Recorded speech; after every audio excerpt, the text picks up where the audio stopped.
Welcome back, Trinidad and Tobago. Well, a story on the Trinidad and Tobago Guardian today. An investigation has been launched into the death of a mother and a baby from East Trinidad. The mother and the unborn child were taken to the Eric Williams Medical Sciences Complex in distress, but neither could be saved by the doctors. The Trinidad Guardian understands the pregnant woman was found frothing from her mouth at her home by her Jamaican hospital. Now, this comes on the heels of news of a 19-year-old mother also losing her baby, and there is the story, the details of that story, truly heart-wrenching. But to provide some clarification and maybe to give us an update on what is happening as it relates to this story and more in the health sector, the Minister of Health, Terrence Deyalsingh. Minister, good morning. How are you? Good morning, Hiba. I'm fine, thank you. Now, Minister, let's go into each of the cases. Now, there was a story that dominated the headlines on Diwali morning. People got up to the news that a 19-year-old mother lost her child. Yes. The details that were put out in the public domain, heart-wrenching. Yes. And how the child was born also raised a lot of questions. What is the status of the investigation? Okay, right now, my information is that an autopsy is supposed to be performed.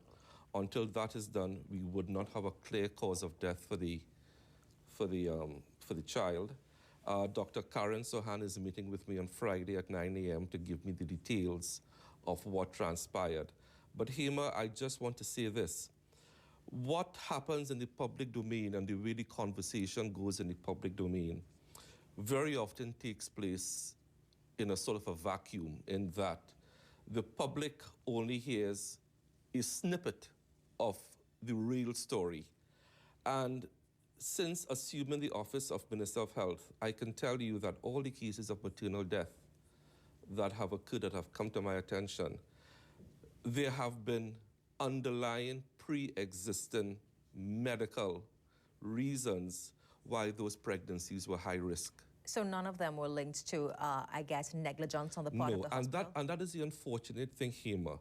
The public and commentators automatically, as a default position, blame the doctors and blame the nurses.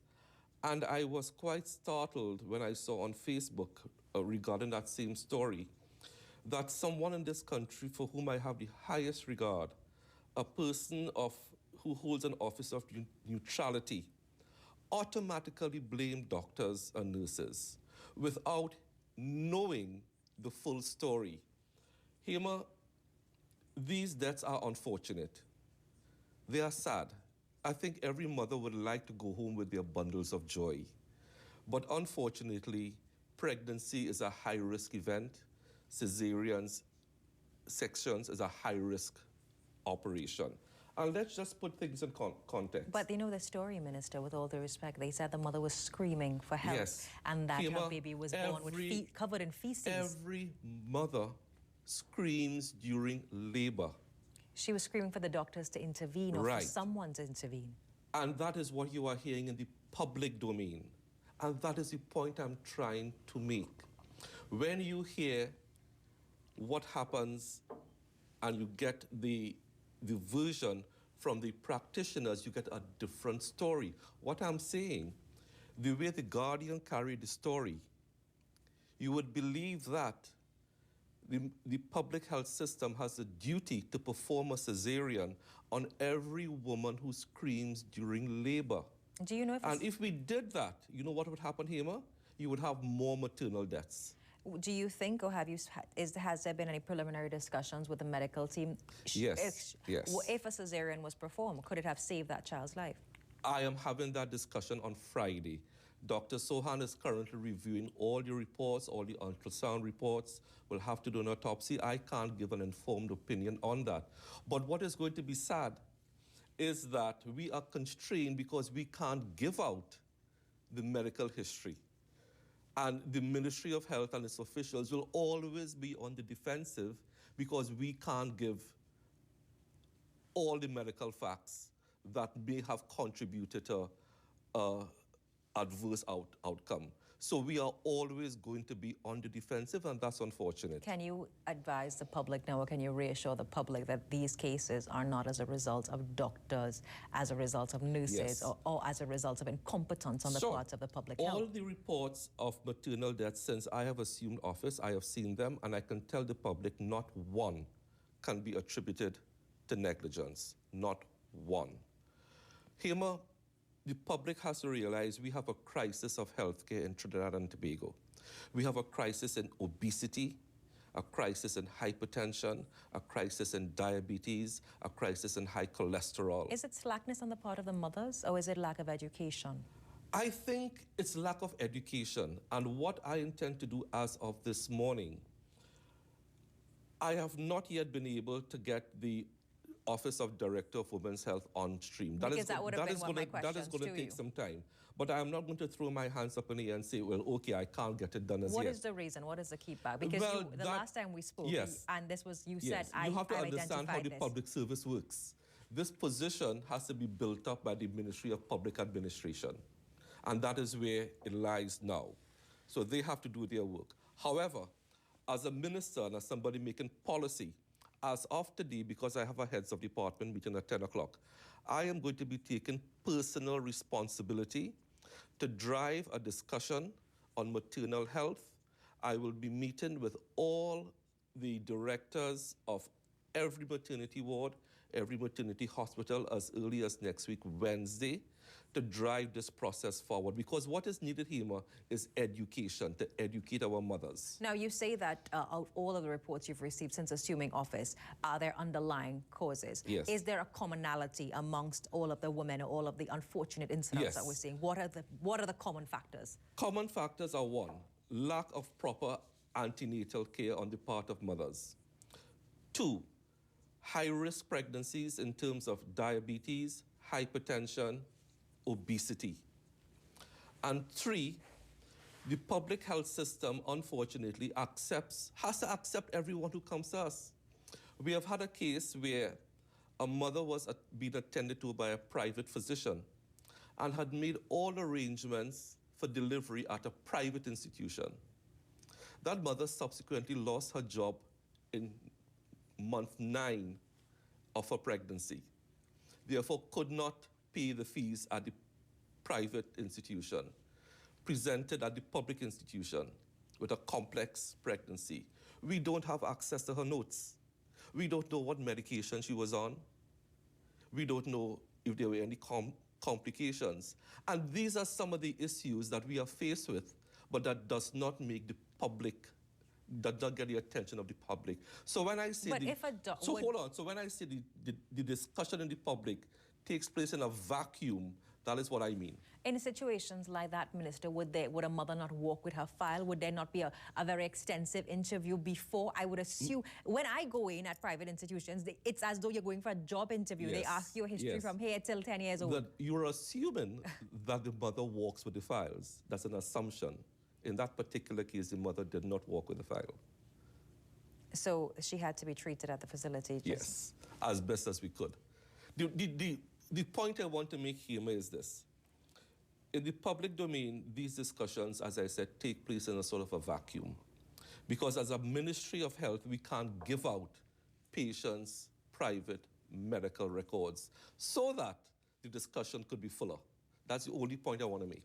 And I also know we spoke about the case with a 19-year-old. Yes. The details were very graphic. Yes. And obviously the fact that this, for any 19-year-old, seeing your child being born covered in feces, it's a very traumatic. Of course it is. Obviously a very traumatic event. Is the ministry putting anything in place for counseling for this, and also looking at the fact that could there be a possibility of legal action? That has been done. The counseling part has been done. And if it is the parents, the mother and father want to take legal action, that's always an option. You know, Minister, a lot of times with these reports, as you say, you cannot divulge it in the public domain, but the population is very suspicious about the medical fraternity. Yes. There always is a belief that there's going to be some sort of cover-up, that doctors will, that if it is that you go in as a team, that doctors will pick up for doctors. There was, especially with the women's hospital, there was a team with Petronella Manning. There was a former High Court judge. There was a 3-man committee that sat on this committee. That was to treat with a particular case. And it had findings about the entire hospital. But that was not a case dealing with things like obesity, high blood pressure, hypertension. That was a unique case, and I don't want to go into the graphic details of that unique case. But that unique case bears very little resemblance, if no resemblance, to these cases of maternal death. But they identified serious gaps in the women's hospital. And that is why I'm saying, as of today, I am taking personal responsibility in the absence of the Director of Women's Health to start to implement some of those measures. I am in month 2 into this administration, and I am taking personal responsibility for it. Now, in addition to that, and before we go back into that report, there was another death which I started off with the Guardian report this morning about the mother and the baby. Yes. What is the status of that? Well, you must admit, Minister, you were sitting on my set this morning, and the population is going to be like, wow, 2 deaths. As the report said, the mother was found frothing at the mouth in her home. In her home. That tells you that there was some adverse event. By the time the mother reached the hospital, I think she was already pronounced dead. There's very little you can do at that point in time. And again, I am privy to some of the facts of that case, but I can't divulge that again. But for the public to understand, if a mother is found frothing at the mouth at her home, that automatically tells you that something catastrophic is taking place. And the chances of a favorable outcome again, Hema, are not going to be 100%. Now, we take a short break. When we come back, we will continue our discussion with the Minister. We're also going to talk about the post of the Director of the Women's Hospital. We're also going to talk about obesity and H1N1. Is there a cover-up? Stay with us.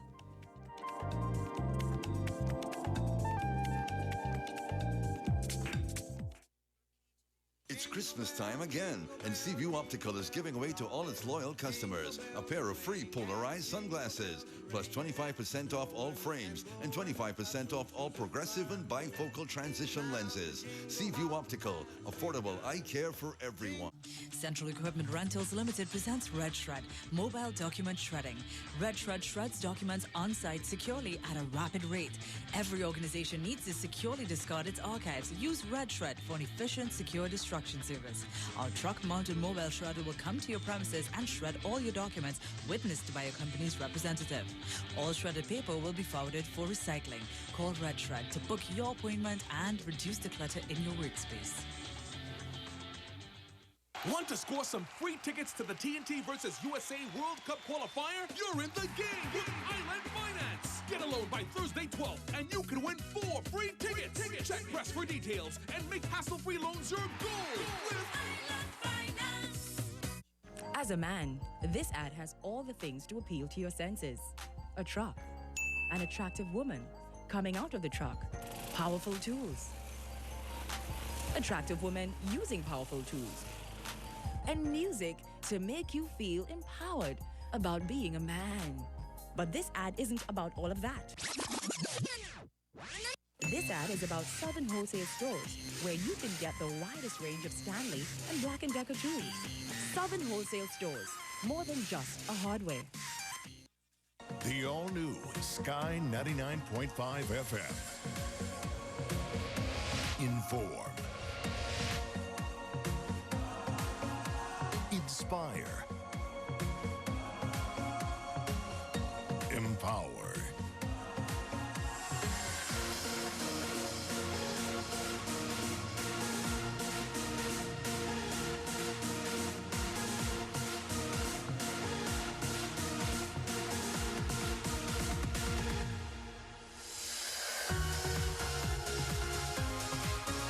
The all-new Sky 99.5 FM.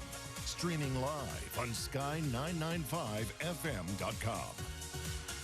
Eye Care Tips sponsored by Seaview Optical. Affordable eye care for everyone. Eat well to protect your eyesight. While we have all heard that eating carrots are good for your eyes, there are other food options that do a much better job of protecting your eyesight. Studies have shown that antioxidants and nutrients that are linked to a lower risk of common eye conditions include lutein, omega-3 fatty acids, and vitamin C and E. By regularly eating these foods that are rich in protective nutrients and antioxidants, you can help maintain good eye health and potentially prevent some troubling eye conditions such as macular degeneration and glaucoma.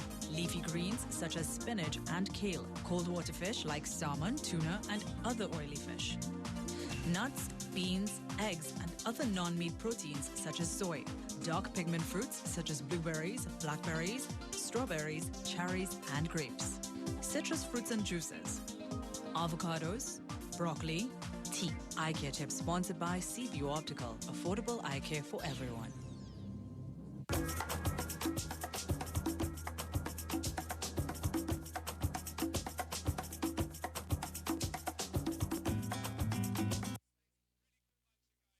A young couple is now devastated and calling for justice after their baby, Asia Marie, died during childbirth, allegedly due to negligence at the hands of doctors at the Mount Hope Hospital on Monday.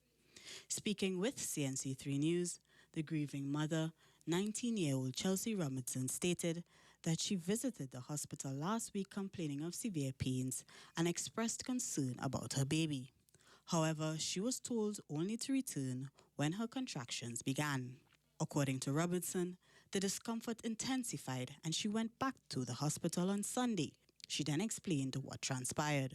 Then when the pain started back again, they carried me into labor to make the baby, but they keep telling me that my cervix was too tight and the baby couldn't pass, so I'm not sure if the baby got squeezed coming out and the baby got a cut on her head too. So I'm not sure what happened. The child's father, Brian Small, is alleging that attempts were made by the staff at the hospital to conceal the death of the baby. At this point, the push... When you hear excerpts like that, Yes. attempts to conceal, and that is why we started our discussion with there's a perception of always I a will cover-up. ask the news media, if you have evidence of attempts to conceal, bring it to us. But that clip started out with alleged negligence. And when stories are framed like that, the same doctors and nurses who you want to depend on to save your life, they adopt a siege mentality. And they feel that the entire population sees them as charlatans, sees them as a bunch of negligent people. And that is not so. So I'm just saying the discussion on maternal health and maternal deaths needs to be framed properly. And I will say it again, we are the ministry and the healthcare professionals are hamstrung in that we cannot give out patients' medical information. As it relates to this case and all the other cases, you talk about the fact that your hands are tied, but... No, my hands are tied in terms of giving out information. My hands are not tied in terms of developing policy prescriptions. Now, when you talk about the policy prescriptions, I come back to that report Yes. done with the Petronella Manning Committee that she sat on.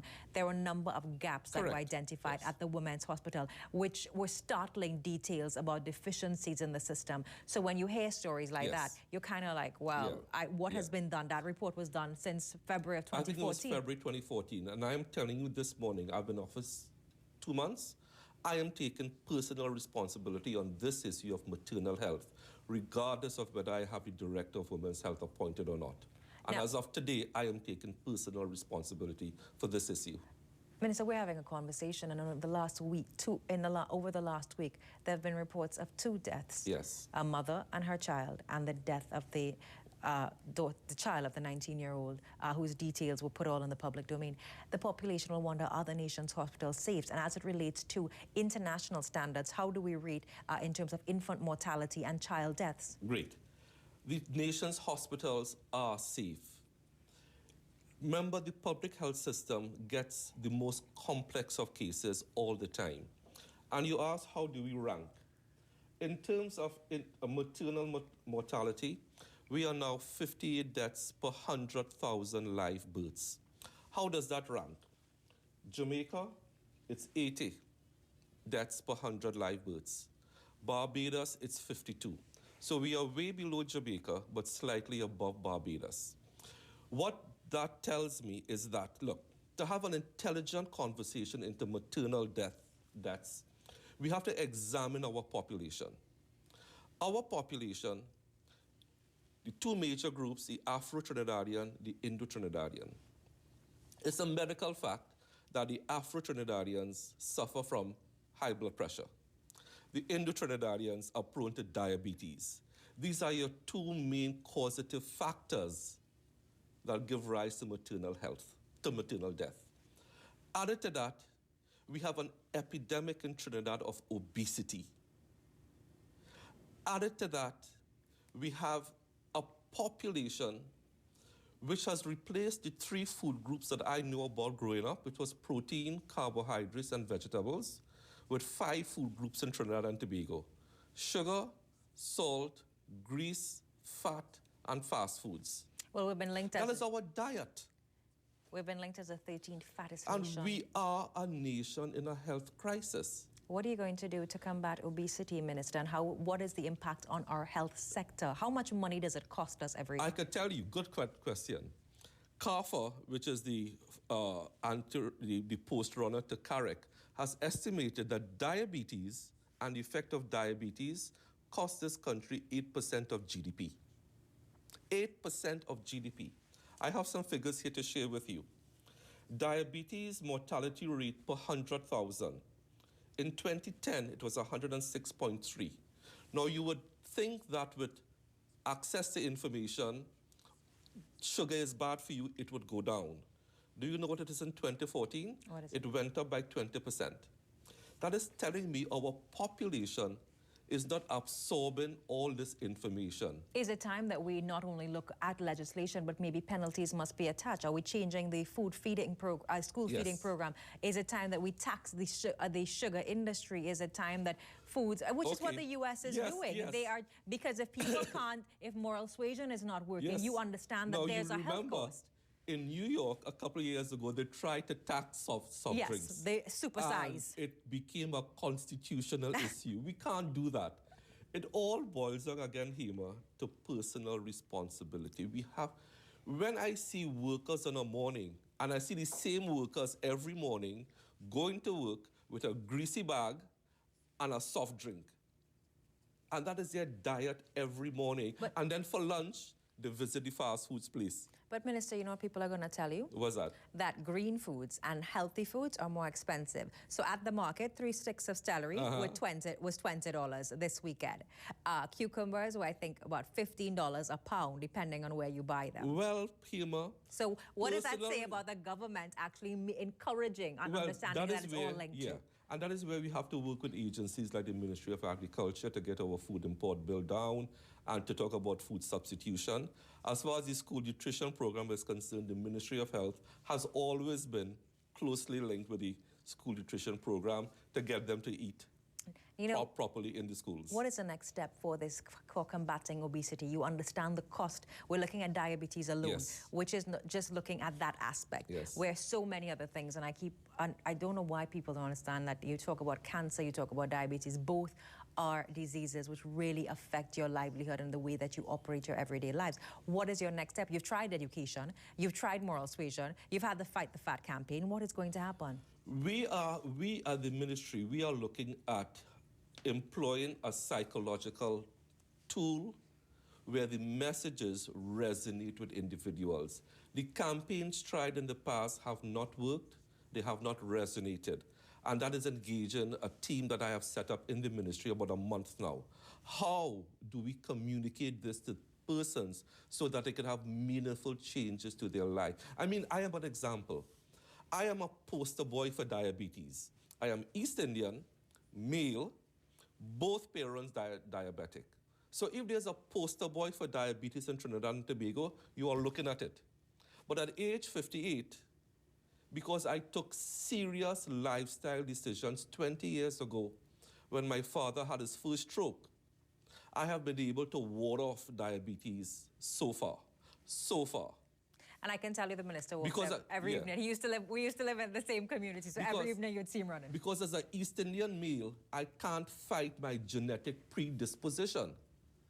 But I could change my lifestyle to decrease the chances of me developing diabetes.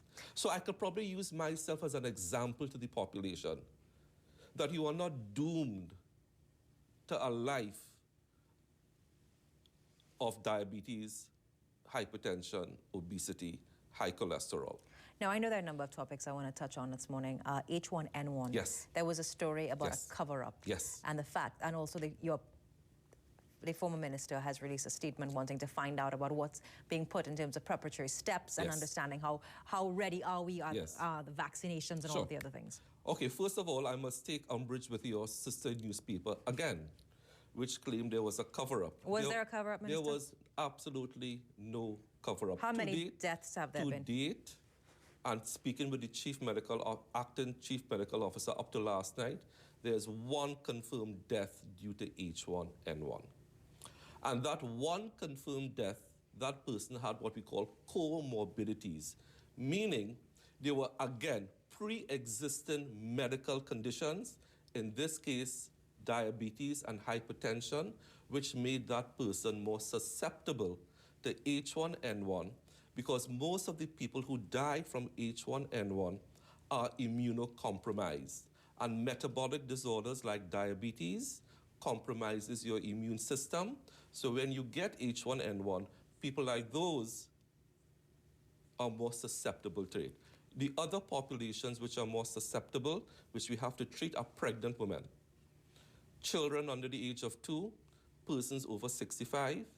And even if you're a healthy adult, if you are asthmatic, if you are arthritic, and you are taking steroids to manage your condition, you are immunocompromised. In terms of the vaccines and the preparatory steps, because those were the questions raised by Fuad Khan. Right now in Trinidad, and this is following international protocol, we are trying to vaccinate about 10% of the population. There are currently 15,000 doses of adult vaccine and 5,000 doses of pediatric vaccines. The problem is, again, the take-up from the population. In 2009, when we had the last pandemic, and we had some cases in Trinidad, the then administration brought in thousands of doses. And do you know what happened?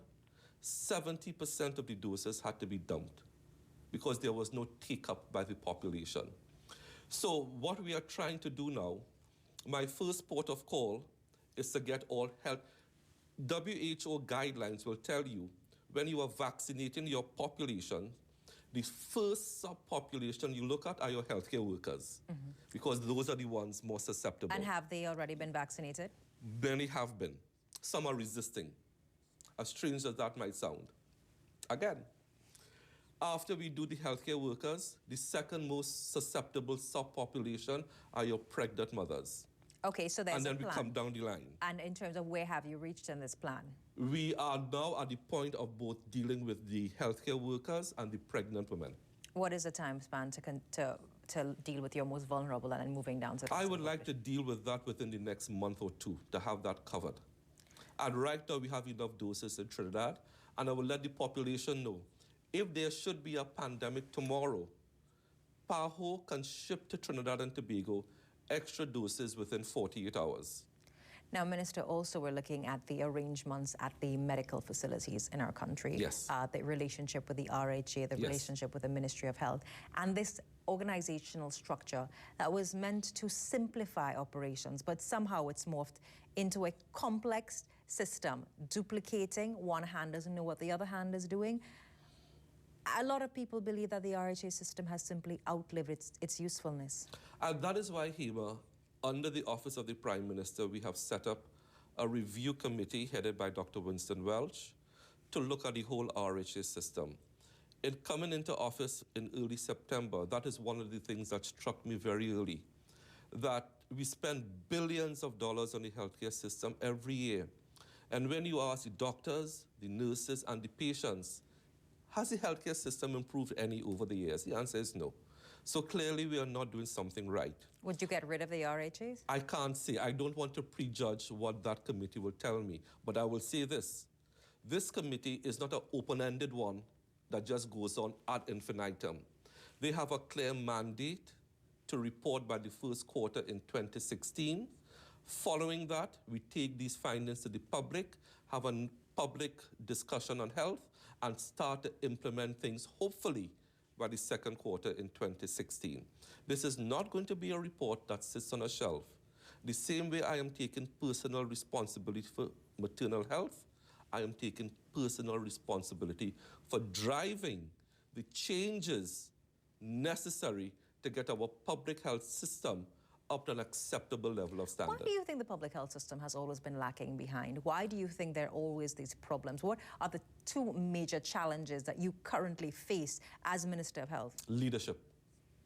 But Minister, you are the one in charge. 2 months now, and I am providing that proactive leadership now. Now, looking... We have not had the type of leadership, and this has nothing to do with individuals. When you look at the healthcare system over the years, we have had many good health ministers who have been able to do some good things. But what I am doing now is looking at the whole system and fixing it systematically and systemically, not just individual pockets. The CDAP drug system, that's a question that came in from one of our viewers. What is the status? There is always a complaint of the drugs either being generic, the quality of drugs, or the quantity being kept in storage. I take generic drugs. I'm a pharmacist. I take generic simvastatin every day now for 10 years from India, and my cholesterol levels are fine. The country cannot afford brand name drugs for every... CDAP simply can't afford it. So what assurances do you have that the drugs that you are bringing we bring in are good generics? Okay, so you test the quality of it? They go through FDA testing, yeah. We don't have the facilities in Trinidad to test every single drug, but we rely on drug registrations from other jurisdictions, USF, FDA, United Kingdom, and you so stand on. by the quality of drugs being used under the system. Yes. And CARFA did a report that CDAP has saved the lives of 5,000 persons who may have had cardiac events. So CDAP is working. What is not working is the procurement and distribution. That would have been my other problem. That is what is not working. And what are you going to do to make sure that that is streamlined? Okay, what I have discovered is that our procurement cycle, which is dependent on reading a budget in late September, early October, is not in sync with the manufacturing cycles of manufacturers. In other words, manufacturers go on vacation November, December, which is when we generate our purchase orders here after the budget is read and after you get advances. It can't work. So I have to have a discussion with the Ministry of Finance as to how to bring advances to procure drugs to make them more in sync with the manufacturers. And this is the type of leadership that was never there. Minister, your closing comments, Trinidad and Tobago. I'm going to end as I started because obviously the major stories today worrying the population continues to be maternal health, pre- and postnatal health in our country.